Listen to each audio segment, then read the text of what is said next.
All right. Hello, everybody. I hope everyone's having a great LlewellynCon so far.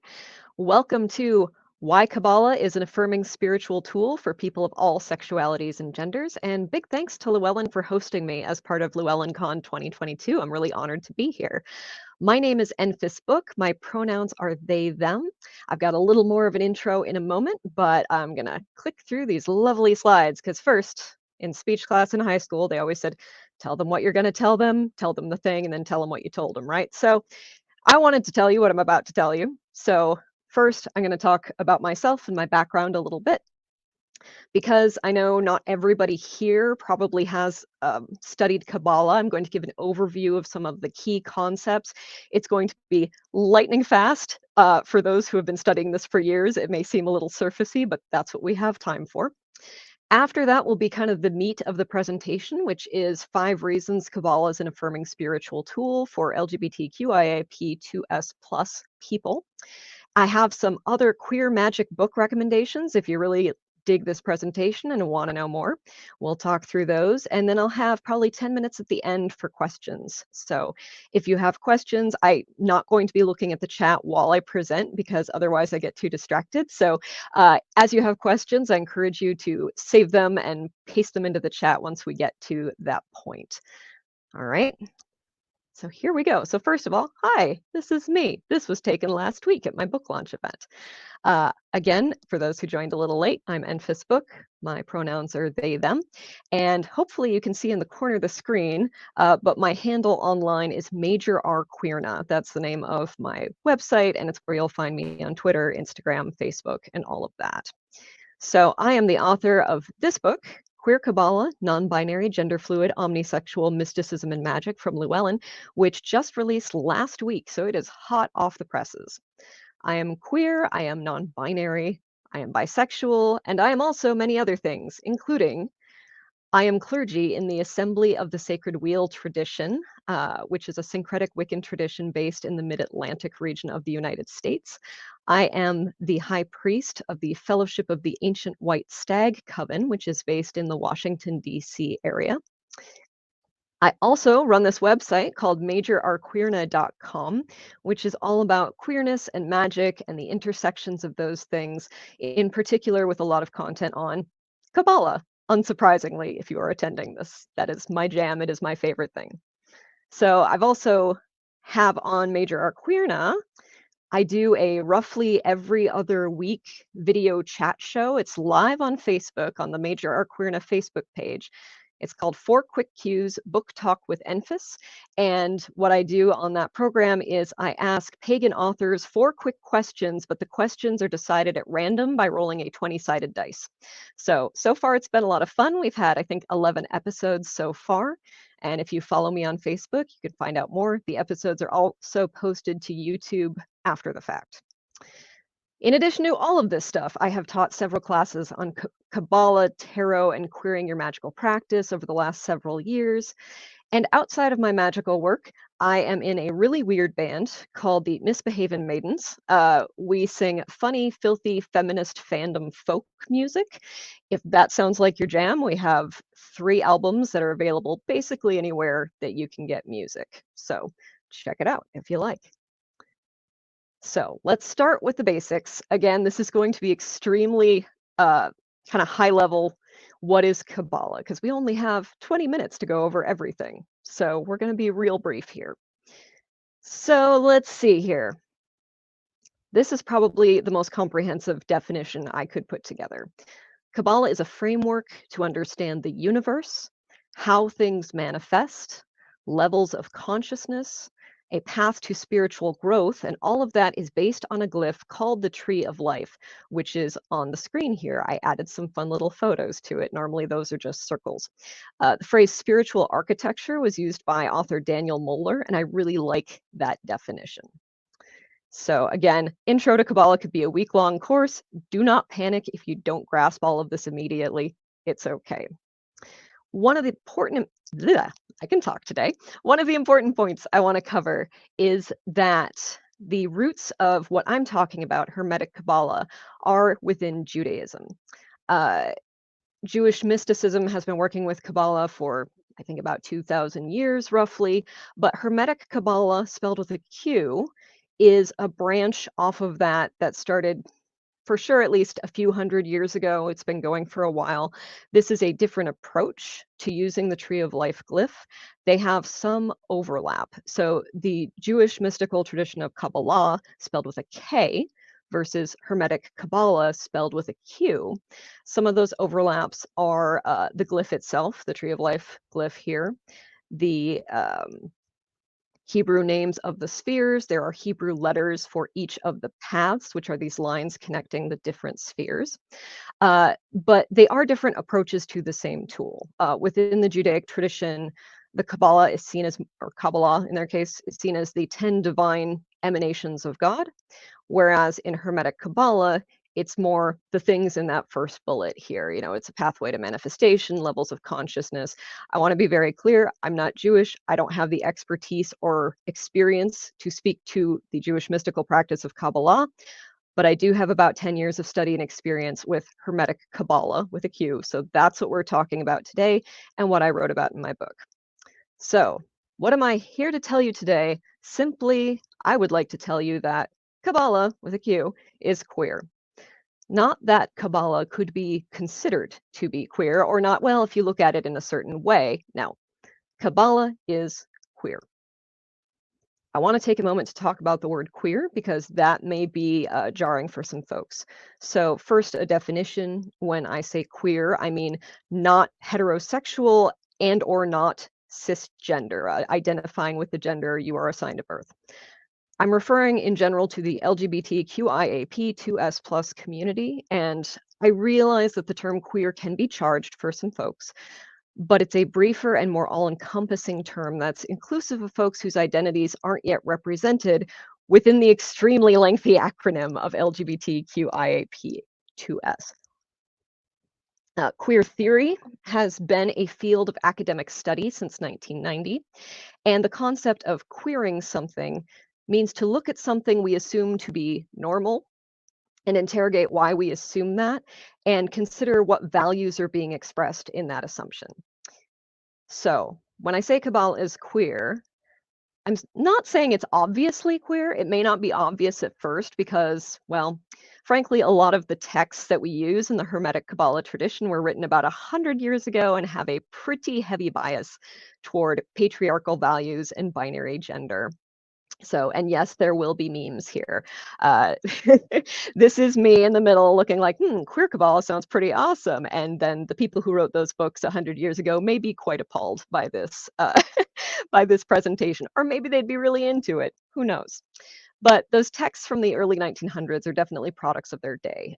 There's a lot of homophobic stuff, transphobic stuff, sexism, racism, xenophobia, all of that kind of stuff. You'll see little bits of it throughout here and there, which makes Kabbalah sometimes really off-putting to try to learn if you start with the text written 100 years ago. As part of my learning of Kabbalah, I read Rachel Pollack's The Kabbalah Tree, which is a much newer text.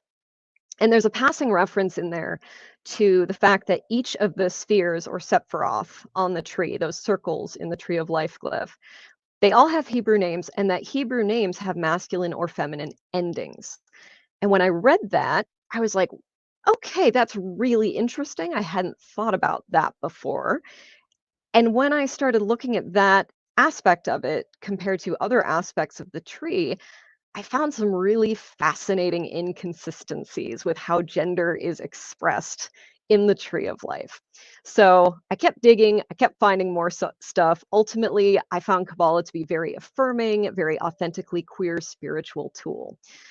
I'm not the first person to think of this, but I came to the conclusion independently. I know there are some folks elsewhere who've been teaching about queer Kabbalah, but I think that's a great statement for how queer it is that a lot of us came to the same conclusion. And unfortunately, information about it being queer is somewhat scarce online.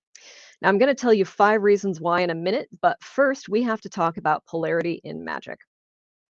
This is separate from Kabbalah study, but in my book, in this presentation, I'm going to be referring to the masculine and feminine energy binary used in many magical communities and individual practices.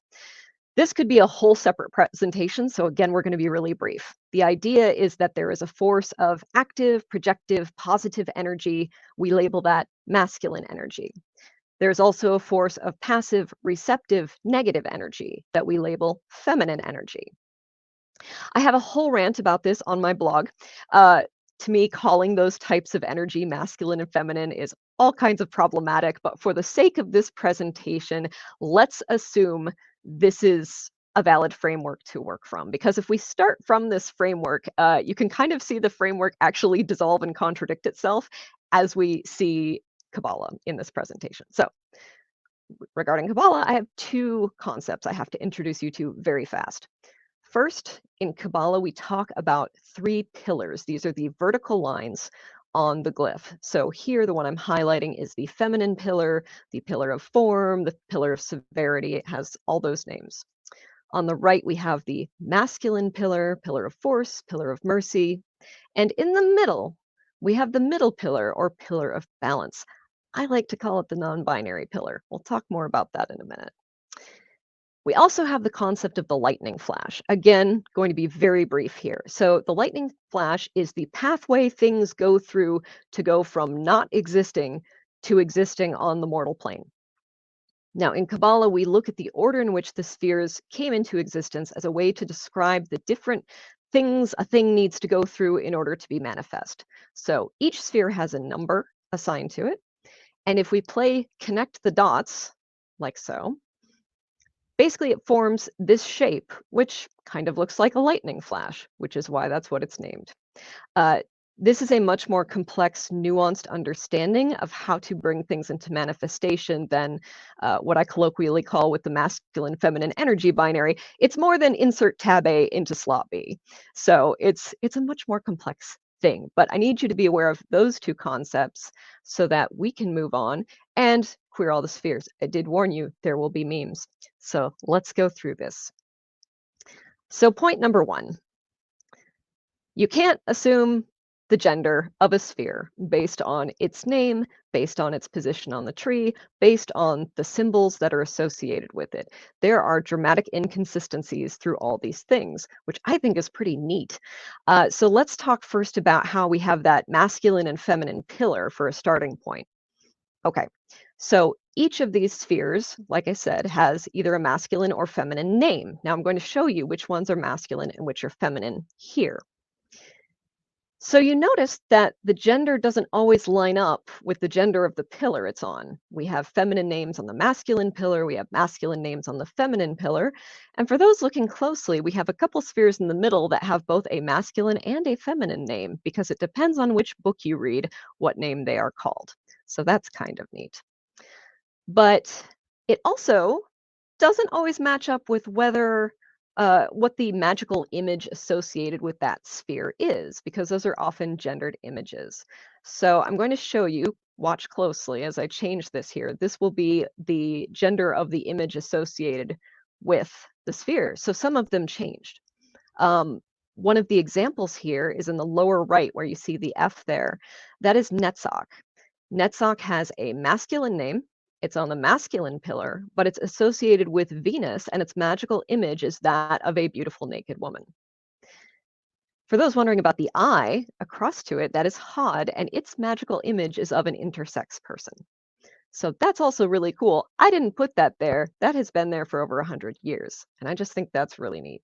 So as a queer person, struggled with names and labels, I found it really comforting to realize that the tree of life is also inconsistent with identity and expression too. Let's go on to the next point. There we go. The middle pillar. We talked about this briefly already. To me, the middle pillar shows the beauty and power of the non-binary. So between the masculine and feminine pillars, we do have this third pillar, the pillar of balance. Rather than identify this as like a third gender, which a lot of people sort of do with non-binary, they're like, oh, it's just a different thing.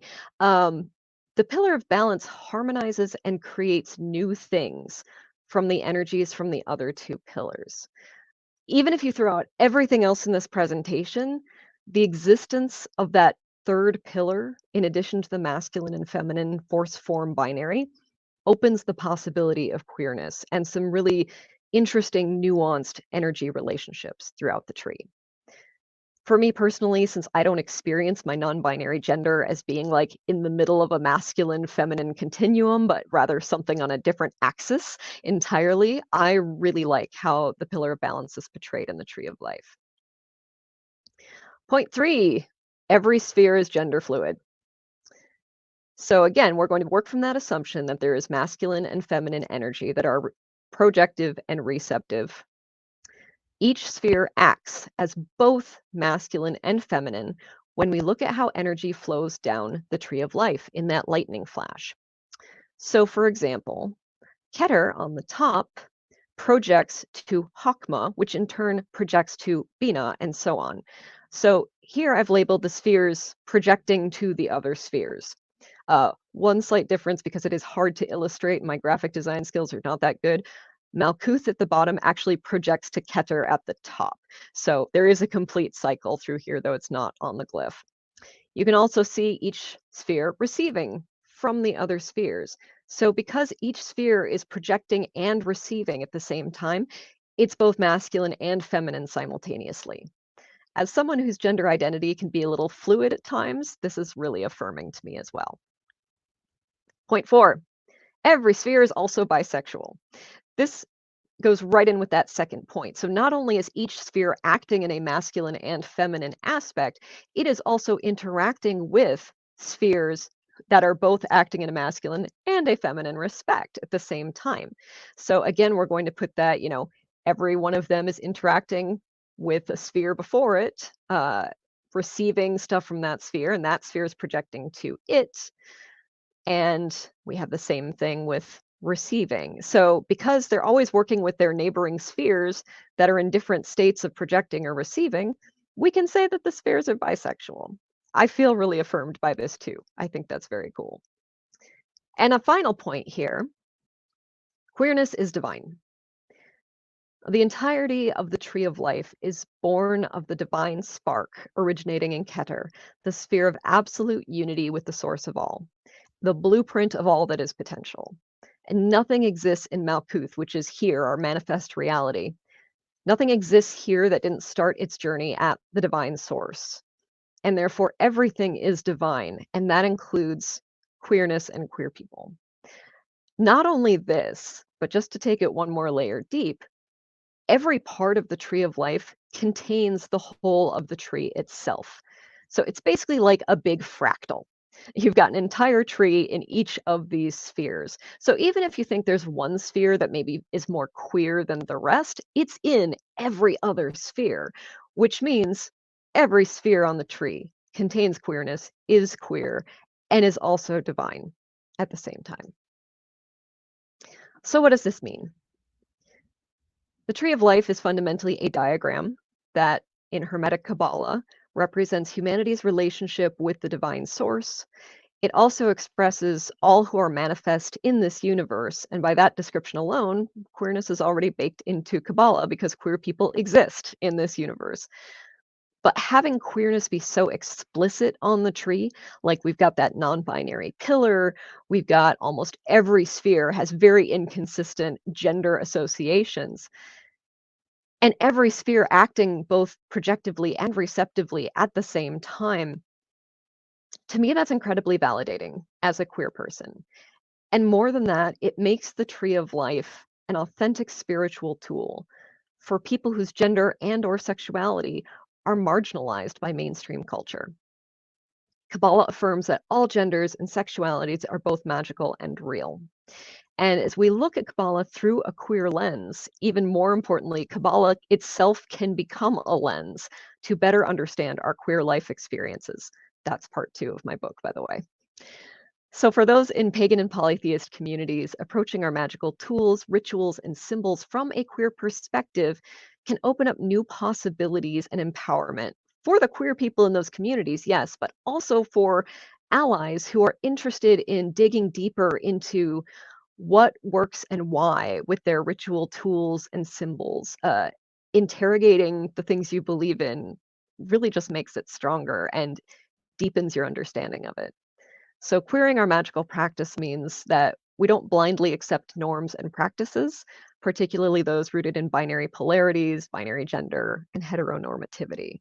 So, all that said, I know that was a ton of information in a very short span. If you're into this, you want to learn more, you want me to explain at greater length, please do check out my book, Queer Qabala, Non-Binary, Gender Fluid, Omnisexual Mysticism and Magic, which is now available through Llewellyn. Thank you, Llewellyn. Also, I wanted to recommend some additional books on queer magic for you. I realize we're a little short on time and I just swallowed water the wrong way. Pardon me. So I'm only going to put this up for a few seconds. If you want to take a screenshot, feel free. You'll also find links to all these books on majorqueerness.com. There we go. And now we have time for Q&A. And this is my contact information as well. So I'm going to look at the chat and see what kind of questions we have here. Oh, I agree, Eva. The book cover is gorgeous. Shira did an amazing job with that. My jaw dropped when I saw the cover design. I'm like, yes, this is so gorgeous. Awesome. Any questions? Looking through the chat here. I'm going to scroll back a little bit and see. Oh, William says, wants to have me as a guest on their podcast. I'd be happy to. Please do reach out to me with the contact information there. Any questions here? Also, Leah, hey, happy Pride and happy LlewellynCon to you as well. Oh, Jen, you saw me perform at MarsCon in 2020 and my band is awesome. Thank you very much. That was a fun gig. Oh, and Earl, you're the host of Iowa Pagan News. Yeah. Reach out to me after the show. Definitely, you can reach out to me at majorqueerness.com. There is a contact form, and you can connect with me there. Laura, I'm so glad you learned so much. And yes, feel free to rewatch this. It is a ton of info crammed in a very short period of time. I am always challenged when people are like, can you do a short presentation on Qabala? And I'm like, I can try. So you'll probably get different things out of it, whether you've been studying it for a long time or if this is new to you. And hopefully I've piqued your interest in the book, which also one of the things that my book does is really give a friendlier introduction to the Tree of Life than a lot of the texts usually recommended as first reads for Qabala. So if you are brand new to Qabala, my book is also for you. Do not worry, I've spent some time going through all of these things so that you can have a good grounding in it. Thank you, Marie, for saying this was informative. I'm glad you liked it. I'm just gonna scroll back a little bit and see if we have some additional questions. Yes.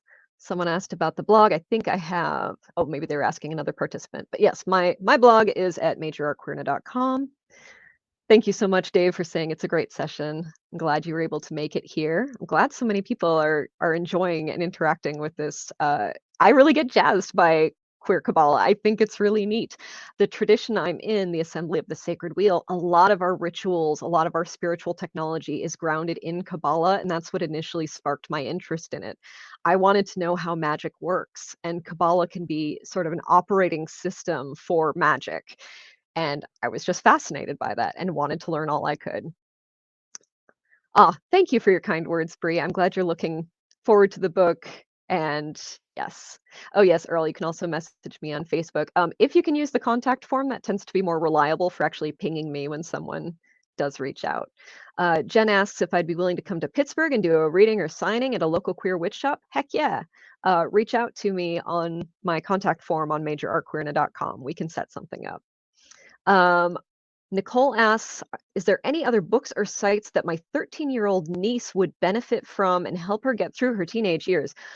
That's a big question. I think I will say I'm going to assume, based on the content of this presentation, you're asking about someone who maybe is in the LGBT community. I highly recommend looking at pflag.org. They have all kinds of resources, not only for people at all ages, but also family members of people who are queer. They have great stuff there. Thank you, Nicole, for looking forward to reading the book. Thank you, Marcia, for your kind words. I'll just wait another minute or so for question. Oh, Nicole, yes, she's transgender. So I do have a link. I'm going to see if I can remember this. So I'm going to put a couple of links in the chat. .com. So I have a blog post that's about itchy sweaters. That is itchy sweaters. It's all about how allies can better understand when people transition gender, pronouns, that kind of thing. And then I also have, oh, I don't have a short link for this. If you just go to majorartqueerna.com, one of the pictures on the homepage, if you scroll down a little bit, is how to help particularly adult children who have come out as non-binary. I was looking for resources for my parents when I came out as non-binary a few years ago, and almost everything I found was for teenagers. So I pulled together the resources I dug around and found for parents of adult kids, but a lot of those resources are also helpful for parents of kids, teenagers. Oh, thank you so much, Angel, for adding my blog to your RSS reader. I'm pleased people still use RSS readers. Google Reader for life. I miss that. All right. Well, I don't see any additional questions. So thank you all for the kind words. I'm so glad you attended. I hope if you check out the book, you enjoy it. I will say too, I'm a big fan of public libraries. And if after all these amazing LlewellynCon presentations from authors, you're like, I can't afford everybody's books, or you don't want to fill your apartment with nothing but books, which I mean, I would like that, but not everyone has the space. Do request it at your local public library for purchase. I am big fan, people are like, well, then you don't get paid. No, I do. If a library buys our books, we do actually get compensated for that. And also, I would rather my book reach a lot of people through a library than through pirating. So, yeah, there's a lot of great stuff, and it would help make the book available to more people who may not have otherwise discovered it if it's at a library. Yay, Banshee. I have a song about libraries with my band. I'm a big fan. I was practically raised in a library. So, yes. All right. Well, thank you all so much. Thanks to Llewellyn for hosting this. To Anna for helping me get my tech working at the beginning of this. And I hope everyone has a really great day and enjoys the rest of LlewellynCon. There are some amazing speakers coming up.